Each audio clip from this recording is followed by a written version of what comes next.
সমগ্ৰ ৰাইজক শ্ৰদ্ধা জনাইছোঁ তথা কৃতজ্ঞতা জনাইছোঁ মোৰ কাষতে বহি থকা প্ৰত্যেকজন মেজিষ্ট্ৰেটক। তেওঁলোকে আমাৰ লগত সকলো লগ হৈছে আজি।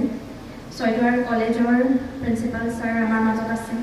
লগতে আমি মধ্যমণি হিচাপে আমন্ত্ৰণ কৰি অনা কমলা গগৈ ডাঙৰীয়া, যাৰ ভাষণ শুনিবলৈ আমি ৰৈ আছোঁ সকলো। এজন আধ্যাত্মিকতাৰে পুষ্ট এজন ব্যক্তি, তেখেতক শ্ৰদ্ধা জনাইছোঁ, সেৱা জনাইছোঁ। লগতে আমাৰ ছয়দুৱাৰ শিক্ষাখণ্ডৰ লগত জড়িত থকা প্ৰত্যেকজন বিষয়ববীয়াক মই শ্ৰদ্ধা জনাইছোঁ, বেদব্ৰত বৰা।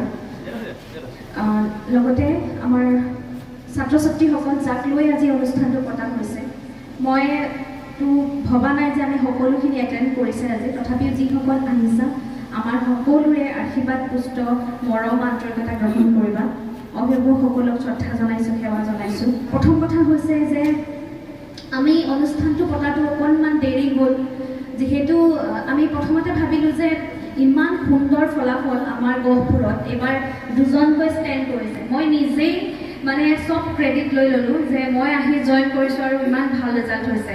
গতিকে মই সকলোৰে লগত সেইটোৱে কৰোঁ। আচলতে মই লাকি হয় নাই, মোৰ অফিচাৰ্ছৰ লগত মই জব কৰি থাকোঁ, হয় বাইদেউ আপুনিয়ে লাকি। মই কাৰণ মাজতে অকণমান গেপ পৰিছিলে, আমাৰ ষ্টেণ্ড কৰা কোনো নাছিলে গহপুৰত, কিন্তু আমি ছাত্ৰ ছাত্ৰীক সামৰি লওঁ।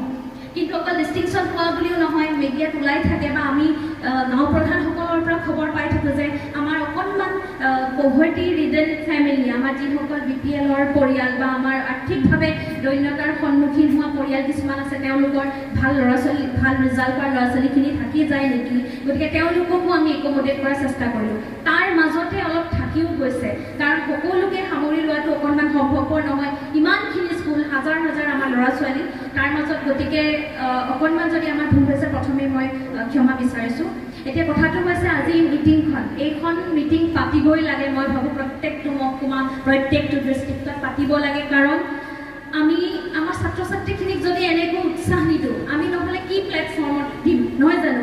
আমি প্ৰত্যেকখন স্কুলত গৈ আমি এনেকৈ কেইজনমান একেলগ হৈ ভাল কথা আলোচনা কৰা, প্ৰত্যেকখন স্কুলত যোৱাটো আমাৰ সম্ভৱ নহয়। কিন্তু আমি যেতিয়া এনেকুৱা এটা পৰীক্ষা পাওঁ য'ত আমি দেখাওঁ যে আমাৰ ষ্টুডেণ্টে, আমাৰ ছাত্ৰ ছাত্ৰীসকলে ভাল পাৰদৰ্শিতা দেখাইছে, ভালকৈ উত্তীৰ্ণ হৈছে, ভাল ফলাফল দেখাইছে, তেওঁলোকক আমি মাতি অনাটো ভাল কথা। কাৰণ তেওঁলোকক আমি সকীয়াই দিয়াটো, মৰম কৰাটো, আশীৰ্বাদ দিয়াটো, দুআষাৰমান ছ'চাইটিৰ প্ৰতি তেওঁলোকৰ যিখিনি ৰোলছ, ৰেছপনচিবিলিটি বা আগবাঢ়ি যাবলৈ তেওঁলোকক যিখিনি জ্ঞানৰ প্ৰয়োজন, সেইখিনি যদি আমি এনেকৈ আগুৱাই নিদিওঁ, আমি যদি অকণমান আমাৰ অন্তৰৰ পৰা উলিয়াই নিদিওঁ, তেতিয়াহ'লে আমি কেনেকৈ তেওঁলোকক লগ পাম? কাৰণ তাৰপিছততো তেওঁলোকে আগবাঢ়ি যাব জীৱনৰ এই জটিল পৃথিৱীখনত, তেওঁলোক খোজ পেলাবগৈ, কাম কৰিব লাগিব, পঢ়িব লাগিব, এণ্ট্ৰেঞ্চ দিব লাগিব, চাকৰিত লাইন পাতিব লাগিব, ঢেৰ তেওঁলোকৰ ৰেছপনচিবিলিটি আছে। গতিকে তাৰ কাৰণে অকণমান যদি সাৰুৱা এষাৰ দুষাৰ কথা আমি মত বিনিময় কৰিব পাৰোঁ, আমি যদি ক'ব পাৰোঁ, তেওঁলোকৰ কাৰণে আগবঢ়াব পাৰোঁ, মই ভাবোঁ সেইটো আমাৰ ডাঙৰ, আটাইতকৈ ডাঙৰ কথা, আমাৰ ডাঙৰ কৰ্তব্য। প্ৰথম কথা বা এইবোৰ যিবোৰ আমাৰ আছে, আমাৰ যিবোৰ প্ৰফেশ্যন অৰিয়েণ্টেড আমাৰ যিবোৰ আছে, অকল সেইবোৰ থাকিলেও নহ'ব, মনি অৰিয়েণ্টেড হ'লেও নহ'ব। হয়, আমাক টকা পইচা লাগিব, আমাক জ্ঞান লাগিব, আমি পঢ়া শুনা কৰিব লাগিব, জাতিটোৰ কাৰণে কাম কৰিব লাগিব, স্পেচত যাব লাগিব, আমি ঢেৰ কিবা কৰিব লাগিব। কিন্তু এটা কথা আমি ৰুটেড হৈ থাকিব লাগিব, শিপাডাল খামুচ মাৰি ধৰিব লাগিব। অসমৰ জাতিগত কল্যাণ, অসমৰ যিবোৰ থলুৱা সংস্কৃতি, সেইবোৰো ধৰিব লাগিব। যেনেকৈ ডক্টৰ ৰুবুল মাউত, নহয় জানো, তেওঁৰ কিতাপ এখন পঢ়িছা চাগে, মোৰো এটা সপোন আছে বুলি, নহয় জানো, সেইখন কিতাপ তেওঁ কি কৰিছে, তেওঁ আজি বাহিৰত আছে, ফৰেইন কাণ্ট্ৰিত আছে, কিন্তু অসমীয়াত কিতাপখন লিখিছে তোমালোকৰ কাৰণে, নহয় জানো ছাত্ৰ ছাত্ৰীসকল। গতিকে যিসকলে এইবোৰ পাহৰা নাই, ভাগৱতখন পঢ়া, শ্ৰৱণ কৰা, গীতাখনৰ দুটা এটা লাইন গোৱা, নাম ধৰ্মৰ নাম এটা পাঠ কৰা, বা ভগৱত ভক্তি, কৃষ্ণ প্ৰেম, এইবোৰ যদি আমাৰ স্পিৰিচুৱেল যিবোৰ সৰু সুৰা অকণমান নাথাকে জ্ঞান, তেতিয়াহ'লে আমি আগবাঢ়িবলৈও ক'ৰবাত আমাৰ ধৰিবলৈ কষ্ট হ'ব। ইমান ডিপ্ৰেশ্যন বাঢ়িছে, হতাশাগ্ৰস্ত হৈছে মানুহৰ জীৱনটো জটিল। যেতিয়া আমি এটা কম্পিটিশ্যনত যাওঁ, আমি কেতিয়াবা হাৰিব পাৰোঁ, আমাৰ ফেইলিয়ৰ হ'ব পাৰে, কোনোবাই আমাক ইনষ্টাল কৰিব পাৰে, কিবা অশান্তি হ'ব পাৰে, দুখ লাগিব পাৰে আমাক, তেতিয়া আমাক খামচি ধৰিবলৈ কি আছে? এই যে আমাৰ আধ্যাত্মিকতা, আমি যে পৰিয়ালটোক ভাল পোৱা, পৃথিৱীখন ভাল পোৱা, ভগৱানক ভাল পোৱা, এই ধৰ্মীয় কথাবোৰে বা আমি যিটো আমাৰ ৰুট, আমাৰ অসমীয়া সমাজ, আমাৰ সংস্কৃতি, এইবোৰক এইবোৰক যেতিয়া আমি লৈ যাব পাৰিম, এইবোৰ যেতিয়া আমি ৰিপ্ৰেজেণ্ট কৰিব পাৰিম, আমি প্ৰতিনিধিত্ব কৰিব পাৰিম, তেতিয়াহে আচল আমি মানুহজন হ'ব পাৰিম। বা আমি যিমানে উৰা নেমাৰোঁ, তলত যেতিয়া আমাৰ ৰূপডাল শিপাডাল যেতিয়া স্থায়ী হৈ থাকিব, ষ্ট্ৰং হৈ থাকিব, শক্তিশালী হৈ থাকিব, তেতিয়াহ'লে আমাৰ উৰাণটো ছাকচেছফুল হ'ব, আমি ক'তো পৰি নাযাওঁ। গতিকে আজি মই কেলেনো মাতি আনিছোঁ সেইটো কথা আপোনালোকক জনাই দিছোঁ। আৰু লগতে এটাই মই লাষ্টত কথা কওঁ, বাকী আমি শুনিম, আমাৰ আহিছে যিহেতু বিশিষ্ট বক্তাসকল, ছাত্ৰ ছাত্ৰীসকল, এতিয়া পূৰা পঢ়াৰ সময়। কেতিয়াও নাভাবিবা যে এইটো জাষ্ট এটা আৰম্ভণি। আজি হায়াৰ ছেকেণ্ডেৰী, হাইস্কুল জাষ্ট আৰম্ভণি দেই। তোমালোকক বহুত কৰিবলগীয়া আছে। মই যদি মোৰ জীৱনটো চাওঁ, মোৰ হাইস্কুল হায়াৰ ছেকেণ্ডেৰী পৰীক্ষাৰ ৰিজাল্টটো এটা ক্ষুদ্ৰতা পৰিমাণা মাত্ৰ, তাৰ ওপৰতে বহুত এটা দীঘল ৰাস্তা আছে। এইটো কম্পিটিশ্যনৰ যুগ হৈ পৰিছে। প্ৰতিটো মুহূৰ্ততে নলেজ বুটলিব লাগিব। ইউটিউবত তোমালোকে যেতিয়া টাইম স্পেণ্ড কৰা, ডাঙৰ মানুহৰ ইণ্টাৰভিউ শুনিবা, ডাঙৰ মানুহৰ ভাল কথা চাবা, ডাঙৰ মানুহৰ বুকছ লিটাৰেচাৰ পঢ়িবা, তেতিয়াহ'লে তোমালোকৰ সদায় ক্লেৰিটি থাকিব যে মই কেনেকৈ আগবাঢ়িব লাগিব।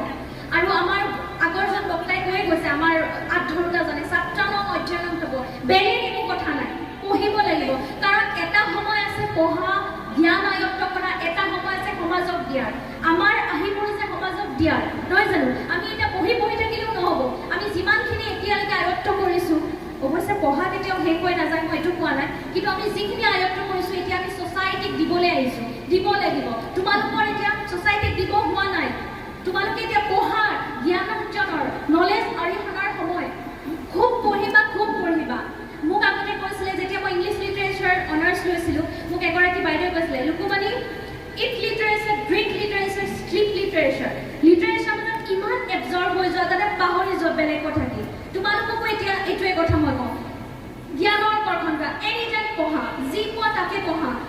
মোবাইলত গ'লেও নলেজ যিবোৰ এপছ আছে, নলেজৰ ৰিলেটেড ৰিডিং যিবোৰ এপছ আছে বা গ্ৰুপছ আছে, সেইবোৰত এটাচ হৈ লোৱা আৰু তেনেকৈ তোমালোকে পঢ়া হেবিটটো কাল্টিভেট কৰা। এনি টাইম কেনেকৈ শিকিব পাৰি, কাৰ পৰা শিকিব পাৰি, এইখিনি চিন্তা কৰিবা। গাৰ্জেনসকলক মই কওঁ, মই দুজন ষ্টেণ্ড কৰা ল'ৰা ছোৱালী আমাৰ আছে, যি দুইজন, মই তেওঁলোকৰ ঘৰলৈ প্ৰথম দিনাই গৈছোঁ আৰু মোৰ কি অনুভৱ হ'ল জানেনে? যিটো পঢ়াৰ পৰিৱেশ সেই দুখন ঘৰত আছে, মাই গড, বিৰাট ভাল লাগিলে। এটা সুন্দৰ পৰিৱেশ। মাক বাপেকৰ সেই মনৰ পৰা মানে ল'ৰা ছোৱালীক ভাল কৰিম বুলি ভবাৰ যিটো সপোন, হাবিয়া, যিটো তাৰণা তেওঁলোকৰ চকুত আছিলে, এতিয়াও মোৰ তেওঁলোকৰ ছবিটো মনলৈ আহি থাকে। ইমান সুন্দৰ মাক বাপেক। গতিকে প্ৰত্যেকগৰাকী আজি গাৰ্জেনে সেই সুন্দৰ মাক বাপেক হ'বলৈ চেষ্টা কৰিব। মই মোৰ মাক দেউতালৈ গৌৰৱ কৰোঁ, কাৰণ ময়ো এখন খুব সাধাৰণ ঘৰৰ পৰা আহি আজি এইটো যিয়ে কৰিছোঁ, আজি একদম সাধাৰণ ঘৰৰ পৰা আহিছোঁ, কিন্তু মা দেউতা আগবঢ়াই দিছিলে, পৰিয়ালত তেনেকুৱা এটা পৰিৱেশ দিছিলে। গতিকে গাৰ্জেনসকলে কেতিয়াও, হ'ব পাৰে কাৰোবাৰ আমাৰ AC নাই, হ'ব পাৰে আমাৰ চোফা ছেট নাই, হ'ব পাৰে আমাৰ ডাইনিং ছেট নাই, হ'ব পাৰে আমাৰ ভাল টেবুল চেয়াৰ নাই, কিন্তু য'ত আছোঁ ততেই আমি পঢ়িব পাৰোঁ। কেতিয়াও হেঙাৰ হ'ব নোৱাৰি। আমি কিবা এটা নাই বুলি আমাৰ সেই দৰিদ্ৰতা হওক, আমাৰ এইটো নাই সেইটো নাই, একো কথাই আমাৰ আগবাঢ়ি যোৱাত হেঙাৰ বা প্ৰতিবন্ধকতা হ'ব নোৱাৰে। আমাৰ মনৰ ইচ্ছা থকাটোৱে আটাইতকৈ ডাঙৰ কথা। মনৰ সৎ ইচ্ছা, ইচ্ছাই নহয়, সৎ হ'ব লাগিব, নহয় জানো? মোৰ ল'ৰা ছোৱালী, মোৰ আগতে দেউতাই কয়, মোৰ ছোৱালীজনী ৰাইজৰ কাৰণে কাম কৰক। মোৰ ল'ৰাটোৱে, মোৰ ছোৱালীজনীয়ে যিখিনি ভাল ৰিজাল্ট কৰিছে, তেওঁ যিটো হয় ছ'চাইটিক ছাৰ্ভিচ কৰক, জনকল্যাণমুখী হওক তেওঁৰ চিন্তা, জনকল্যাণৰ কাৰণে সকলোৱে কাম কৰক, সমাজৰ কাৰণে আদৰ্শ হওক, প্ৰেৰণা হওক, তেনেকুৱা হ'ব লাগে। আমি তেনেকুৱা আমাৰ আশা আৰু চিন্তা হ'ব লাগে। গতিকে মই প্ৰত্যেকজন অভিভাৱকক অনুৰোধ কৰিছোঁ, তেওঁলোকে যাতে পৰিয়ালত এনেকুৱা এটা পৰিৱেশৰ সৃষ্টি কৰে যাতে নপঢ়াজনৰ পঢ়িবলৈ মন যায়, ভাল কথা নভবাজনৰ যাতে ভাবিবলৈ মন যায়। ঘৰখনেই মন্দিৰ হওক, প্ৰতিখন ঘৰ মন্দিৰ হওক আমাৰ, তেতিয়া সেই মন্দিৰত বেয়া কথা একো ফুলিব নোৱাৰে, বেয়া একো চিন্তাই হ'ব নোৱাৰে।